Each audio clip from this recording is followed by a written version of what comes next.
Matagumpay na naisakatuparan ng Regional Mobile Force Battalion ng NCRPO ang Project Ready o ang Resistance Education Against Drugs for the Youth para sa mga mag-aaral sa isang paaralan sa Bagong Bayan, Taguig City. Muling magbabalita dyan si Patrolwoman Renalyn Tanggiak. Matagumpay na naisagawa ng 7th Mobile Force Company ng RMFB ang closing ceremony ng Project Ready o ang Resistance Education Against Drugs for the Youth sa Cipriano P. Santa Teresa Elementary School, Bagumbayan, Taguig City. Ang inisyatibo na ito na isagawa sa ilalim ng pangangasiwa ni Police Captain Noel Jesus C. Carlos, Company Commander, at sa ilalim ng pamumuno ng Force Commander nito na si Police Colonel Celso M. Rodriguez.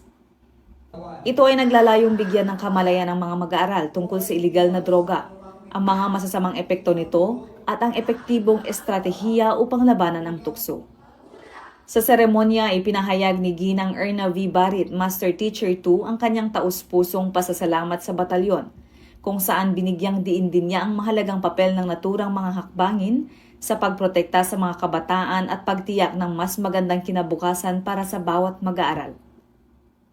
Ang pagsisikap na ito ay naayon sa AAA Policy Framework ng NCRPO Regional Director na si Police Brigadier General Anthony A. Aberin, ang able, active, allied na sumusuporta sa mantra ng Chief PNP na sa bagong Pilipinas ang gusto ng pulis ligtas ka, kung saan binibigyang diin ang kaligtasan at seguridad ng publiko.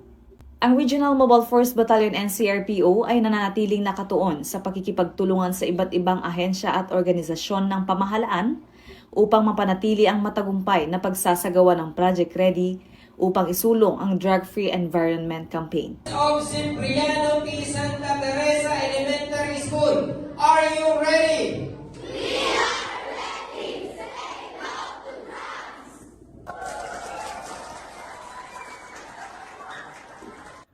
Mula dito sa RMFB NCRPO sa pamumuno ng aming Force Commander Police Colonel Celso M. Rodriguez, ako po ang inyong Police News Network Correspondent, Patrolwoman Renalyn Tanggiak, alagad ng batas, taga-taguyod ng Balitang Pulis.